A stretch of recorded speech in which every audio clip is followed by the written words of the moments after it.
Selamat sore teman-teman semua. Ya. Hari ini kita kelas pengantar globalisasi. Ya. Ini adalah mata kuliah, salah satu mata kuliah wajib di Prodi Universitas Brawijaya.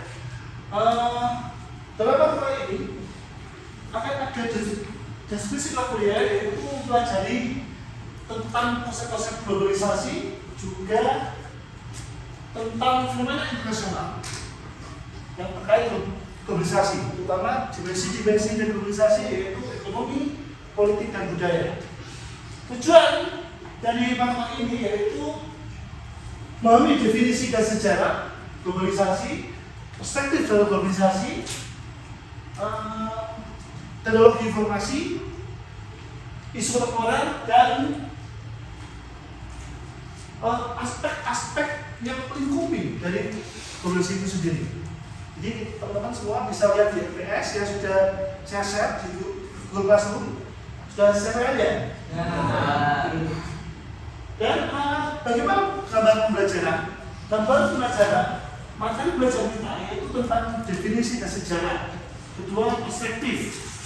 Ketiga, negara dan globalisasi. Ini penting karena banyak peneliti yang mengatakan bahwa globalisasi itu akan menurunkan peran negara jadi borderless.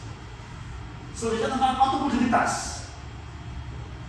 globalisasi ekonomi, politik, budaya, informasi, dan bagaimana Indonesia terkena globalisasi. Dan sisi pelajaran kita nantinya yaitu luring, ya, dan juga nanti dimungkinkan jika ada case-case tertentu kita daring, ya, daringnya nanti pakai, kalau tidak pakai Zoom, yang gunakan Google Meet. Metode pelajaran di sini selain luring, selain di kelas dengan Zoom atau Google Meet, saya juga akan menggunakan instrumen lain yaitu Google Classroom dan Berusaha. Google Classroom ini berfungsi untuk menginfokan berbagai informasi tentang kelas, termasuk soal penugasan, juga pengumpulan tugas. Misalnya kalau itu dilakukan secara daring, ya. Tugasnya ketika bukan di Google Classroom karena di sana sudah tersedia kapan deadline terakhir. Dan terus saya gunakan untuk share bahan-bahan. Jadi teman-teman setiap pekan akan saya berikan satu chapter buku atau jurnal yang itu menjadi bacaan wajib sebelum pertemuan berlangsung. Ya, dan teman-teman sudah tahu kan di kelas di Berusaha itu kan ada semacam artikel. Sudah ada kan ya Berusaha ya? Nah, itu dibaca. Ada pertanyaan mengenai pembelajaran ini? Sudah jelas ya? Termasuk pola belajar sudah ada di Classroom. Sesuai LPS, salah satu materi kelima kita yaitu tentang globalisasi dan mobilitas. Jadi kita akan membincangkan bagaimana globalisasi itu menimbulkan kondisi masyarakat modern. Di LPS ada pertemuan kelima. Jadi salah satu indikatornya bagaimana teman-teman bisa memahami perkembangan masyarakat. Yang kedua mengenai apa itu automobilitas. Terus tentang bagaimana teknologi informasi berpengaruh terhadap terbentuknya masyarakat modern. Dan apa saja yang akan kita pelajari yaitu soal automobilitas, globalisasi, terutama dalam konteks teknologi informasi. Di sini kita akan lebih banyak di sana. Sebelum saya kelas, kita ada sedikit video singkat tentang apa itu globalisasi, yang mana nanti teman-teman bisa melihat ya, terutama aspek yang lain ya, karena ada ekonomi macam-macam, tapi di materi ini kita akan fokuskan tentang media.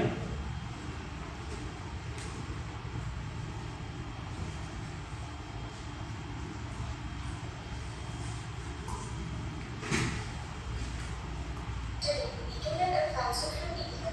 高飞是不是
countries accredited more tariffs or taxes on the goods which are imported from other countries.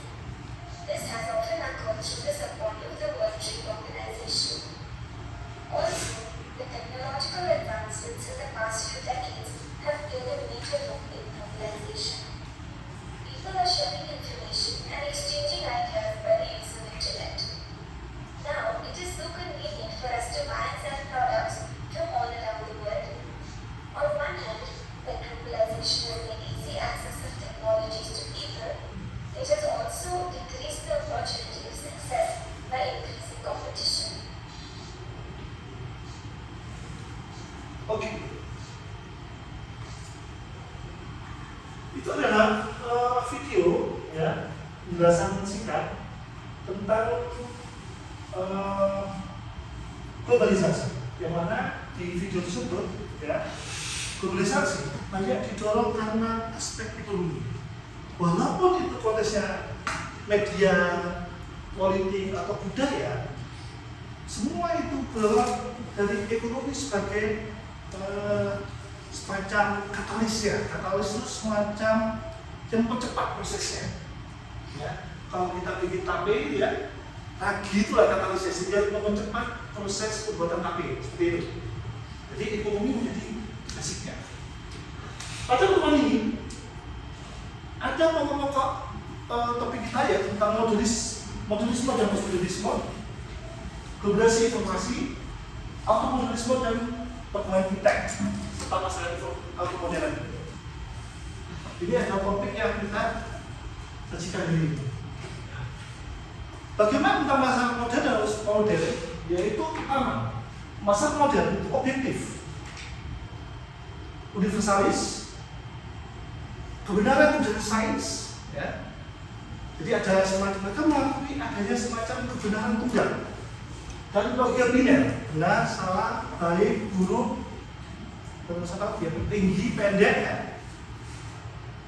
Terus bagaimana dengan postmodern? Yaitu pertama, mereka melihat dari sisi subjektif. Yang kedua, partikular. Partikular itu sesuatu itu tidak selamanya tunggal. Bisa di sesuatu di daerah A ini suatu hal yang biasa, di daerah B suatu hal yang tidak biasa, ya. Atau sebenarnya bisa konstruksi sosial. Apa itu konstruksi sosial?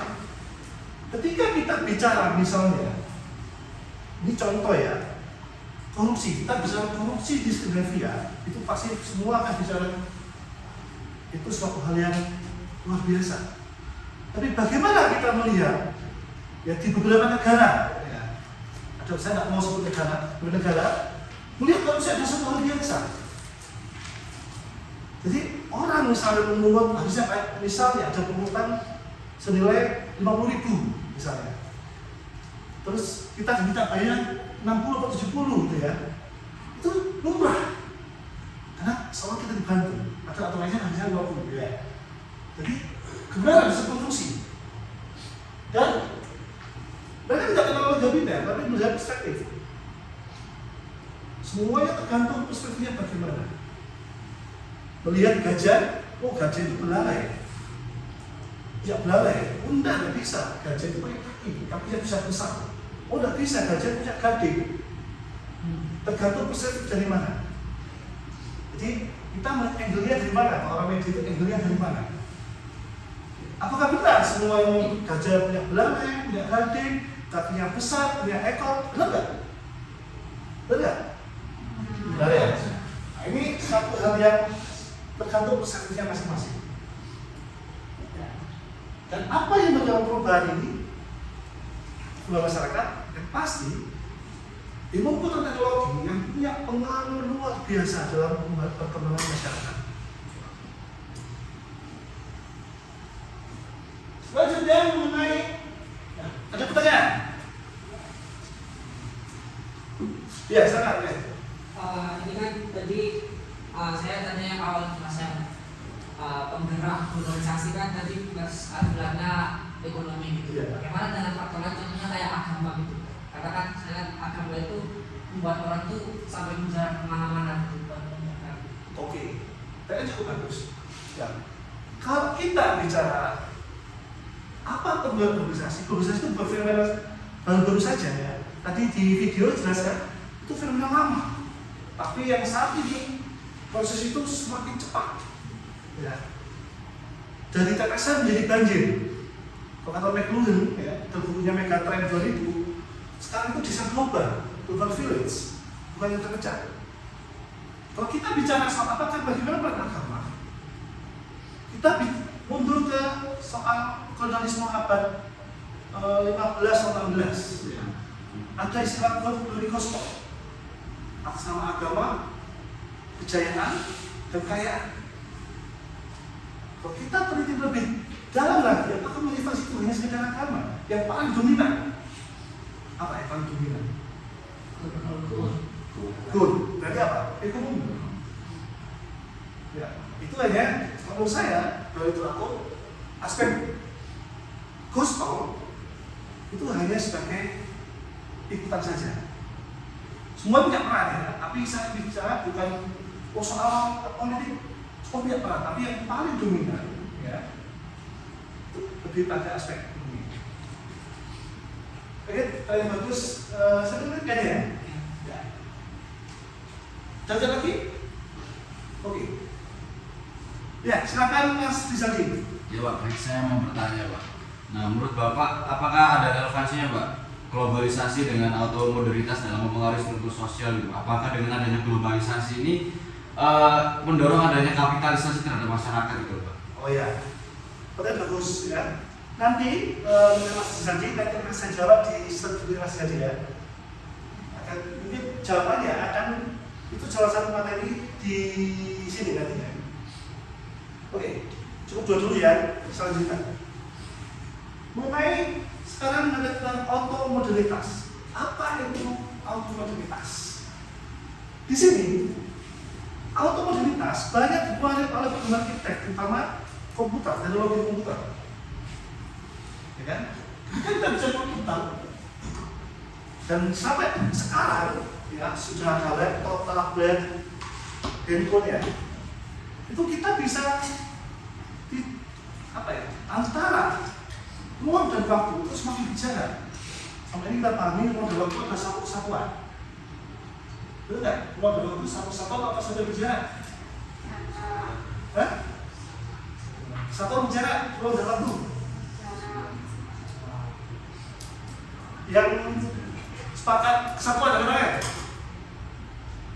1, 2, 3, 4, apa Mas? Gak tahu. Ya, satuan. Yang berjarak 1, lagi 2, 3, oke. Bayangkan, kalian telepon dengan orang tua kalian di Malang. Ya, yang para pelancong ini ya, bukan pelancong apa? Para perantau ini. Jika telepon, apakah kalian berbicara dalam waktu yang sama? Apakah kalian telepon dengan jarak yang dengan di rumah yang sama? Nanti apa? Apakah satu kesatuan? Tidak. Ada penjarakan ruang dan waktu di sini. Dan ini menunjukkan banyak hal. Siapa di sini yang hobi main Mobile Legends? Oh, hampir semuanya. Ya. Mobile Legends ini adalah gambaran bagaimana penjarakan ruang dan waktu atau perkembangan TikTok itu punya pengaruh luar biasa dalam masyarakat. Jika Mobile Legends, kalian bermain timnya itu apakah kenal nggak dengan teman-teman kalian di satu tim? Enggak. Apakah itu dari Indonesia saja? Enggak. Kalian mau nggak disuruh-suruh? Kamu maju. Kamu mundur, kamu ke samping kanan. Mau nggak disuruh sama orang nggak tahu siapa asli yang dari anak berantah? Mau nggak? Bagaimana kerja saya? Ini kita lihat satu tim, ya. Ada tim kalian, dia mungkin orang Yugoslavia, orang Ceko lah misalnya. Ayo kamu maju, saya mau beli nyamuk ya, tidak ya? Mau nggak? Enggak. Nah ini memang strategi itu ya. Rata-rata kan kalau kita mau belajar, kita kan ya mayoritas mau kan. Kalau nyuruh si X yang orang entah orang Amerika mana, mereka mau juga. Kenapa demikian? Itu ada perasaan di situ bahwa teknologi itu bisa menyatukan kalian. Dan satu luar, yaitu contohnya ya, game Mobile Legends. Kalian melakukan biasa saja ya? Ikut diberitahu, maksudnya diminta untuk maju mundur sampai kanan kiri. Kan melakukan biasa saja atau tidak? Sadar. Nggak bisa memilih nggak? Sebenarnya itu menolak. Bisa. Ya. Tapi kenapa kok sedikit sekali penolakan? Ya, ada kursnya. Sehingga masyarakat modern ini masyarakat yang seolah-olah punya pilihan, tapi pilihannya sudah dipilihkan. Benar nggak? Kalau sudah masuk seperti dipilihkan, karena ada goalsnya. Bagaimana supaya saya bisa menang lawan Mobile Legends? Ada penggeraknya, ya kan? Itu. Yang kedua soal otonomi dan automation. Otonomi tadi ya, tidak kesadaran. Kalau merasa punya kesadaran dalam Mobile Legends, tapi di situ ada otomasi. Otomasi apa? Suruh maju ya, maju aja. Suruh mundur aja. Sampai, halo, lindungi saya, kamu lindungi. Benar, Mobile Legends. Kalau punya kesadaran, punya pindah kontrol, tapi tidak ada lagi ini. Karena di situ ada indera itu otomasi dan otonomi dan otomasi. Dan ada juga soal privatisasi publik. Sesuatu yang harusnya milik bersama itu diprivatisasi. Dan sebaliknya sesuatu yang privat itu dipublikasi. Apa coba contohnya? Sesuatu yang privat dipublikasi. Contohnya ya bunga misalnya ya, atau foto-foto gitu kan ya, itu privat ya kan, sampai sekarang aktif. Buat saja, saya juga. Ya. Bisa saja bahwa saya salah satu produk dari salah satu produk juga. Semua sudah saya jelaskan tadi ya. Dan solidaritas tanpa intimitas, kita bisa bersolidaritas. Ada gempa di mana, gitu kan? Pray for apa gitu kan, tapi ada nggak kedalamannya gitu? Atau kalian punya teman di apa ya, kira-kira yang grup apa lah ya, kalian tidak mengenal ya, tapi seolah kalian menjadi bagian mereka. Betul. Nah, tapi di situ tidak ada intimitas. Intimitas itu maksudnya tidak ada semacam kedekatan yang mendalam. Itulah masyarakat modern. Ada pertanyaan seperti ini. Oke. Dan di sini semakin cepat di masa modern sehingga melahirkan spektrum sosial. Siapa yang rela pulang ke kosan lagi padahal sudah di kampus gara-gara dia ketinggalan di kos-kosan? 1, 2, 3, 4, 5. Wah banyak semuanya. Ya. Kenapa? Pilih mana? Dompet ketinggalan atau ketinggalan? Kenapa? Ada apa dengan HP kalian? Sumber informasi, apa lagi? Alat aplikasi, bagi Pak Eo? Alat pembayaran. Ada lagi ya? Canggih ya bayar sekarang ya? Alat pencabutan, Hah? alat mengisi waktu kosong. Mungkin buat pas lagi gabut gitu ya, anak sekarang gabut, itu bisa buat main main game apapun lah, ya. Apapun sosial. Bagaimana soal itu dunia ada dalam genggaman kita? Saya pakai bukunya Ashraf di sini ya. Ini buku relatif baru tahun 2021 tentang smartphone society. Bagaimana sekarang? Kita tidak perlu satu komputer di PC. Kita di HP kita bisa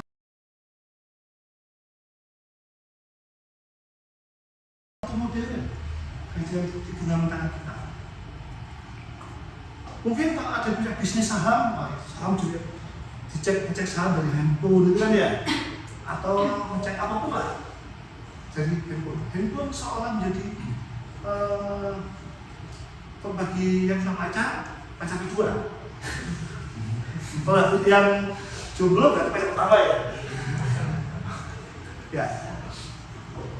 Jadi di sini handphone juga mengandung media, itu media sosial. Selama ini kita tidak pernah membayangkan, kita tidak bisa misalnya ada sesuatu peristiwa, kita bisa tahu langsung. Betul ya? Dari mana? Dari live atau foto-foto misalnya langsung. Ya kalau langsung berarti dari siaran live. Tapi itu tidak pernah terbayangkan. Zaman dulu, zaman saya dulu masih kuliah ya, itu belum terbayangkan. Live itu ya cuma di televisi saja. Ya, sekarang bisa dari sini, bisa dari handphone. Dan itu mengubah banyak hal. Langsung ke bahas sosial politik.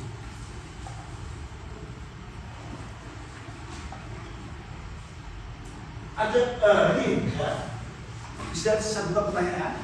Bagaimana tentang sosial mobilitas? Di sini saya menutup tadi kita sudah punya konsekuensi modernitas. Kita melihat bahwa modernisme ada fungsinya ya, kapitalisme, individualisasi, pemata-mataan dan kontrol kekerasan negara. Sedangkan globalisasi itu dengan gugus institusinya, yaitu kapitalisme dunia, pembangunan kerja internasional, sistem bangsa dan tatanan negara dunia. Dan keduanya inilah yang mempunyai peran sangat luar biasa dalam menciptakan globalisasi seperti ini. Bagaimana masyarakat modern dibentuk oleh 4 hal ini, sehingga ekonomi menjadi katalis utama. Dan globalisasi semakin cepat. Ya, ini globalisasi menjadi dengan ini maka globalisasi pun semakin luar biasa. Oke, ada pertanyaan lagi? Ya, silakan Mas. Saya tanya ini Pak, kan tadi di organisasi itu kayak kita seakan-akan tadi kan contohnya main di mobil terus kita kayak mau disuruh-suruh kalau tidak punya pilihan. Nanti kayak globalisasi itu menghilangkan otonomi individu kita dong. Kayak seakan-akan kita dipaksa untuk pilihan yang akhir kita. Oke, tadi sebelum siapa? Silakan. Ya, saya ingin bertanya, sebenarnya globalisasi dan otomobilitas ini apakah memiliki dampak pada ketidaksetaraan ekonomi di dunia? Oke. Untuk Mas bilang tadi, ya, kita punya otonomi dan kita sadar. Tapi kita mau sesuatu itu soal kita punya A, kita sadar punya A. Tapi soal pilihan itu pilihan orang lain. Kamu suruh maju suruh mundur, betul ya? Jadi kita punya pilihan, sadar, kita sadar. Jadi yang sadar kita punya pilihan. Jika tidak sadar, ya kita berpilihan. Jadi kondisi otonomi itu sesuatu yang pasti menjadi masalah individu, dan otonomi itu adalah pengumpulan otomasi. Bagaimana ketika ada sesuatu ya kita ngaku saja, padahal kita tidak paham. Ya. Untuk pertanyaan bangsa, ya globalisasi banyak pihak menyatakan sebagai itu membuat standar umum, dan ini menjadi pekerjaan besar ya. Bagaimana globalisasi itu idealnya itu akan melahirkan kesetaraan. Itu ada proses sampai sekarang jadi kritik ya. Oke. Ada lagi? Ya, silakan Mas. Saya izin saya Pak. Jadi saya pernah baca sebuah esai itu, dia mengatakan bahwasanya kalau di zaman sekarang itu orang ini bisa mencari apa yang dia suka dan apa yang dia mau itu sebebas yang dia mau. Ya. Terkadang dia bisa menjadi orang yang menyuka musik K-pop. Ya. Kemudian dia mungkin 1 minggu ke depan dia suka lagu rock. Nah, berarti apakah untuk modalitas ini bisa menyebabkan orang-orang yang berada di era sekarang itu menjadi krisis identitas, Pak? Ya, ini bukan soal krisis identitas, tapi kita seolah bisa memilih musik. Tapi siapa sumber musiknya? Jadi justru musik. Siapa yang menyanyikan tarian musik? Justru musik kan? Apa kalian sendiri? Industri kan? Kalau lihat Spotify sekarang, William sudah ada ya. Spotify, seolah kalian bisa memilih musik. Tapi siapa yang bisa masuk musik ke sana? Dia cuma industri musik, benar nggak? Nah, jadi bagaimana otomotif dan otonomi dan otomasi ini bergerak di sana? Kita bisa memilih, tapi tidak itu sudah dipilihkan dengan jenis-jenis lagunya. Jadi kita tidak bisa memilih jenis apa. Ya. Oke, terima kasih teman-teman. Saya kira saya tadi sangat bagus. Hari ini kelas saya cukup sampai di sini. Ya. Nanti soal tugas saya kita bisa lihat di classroom. Dan saya akhiri, selamat sore semuanya.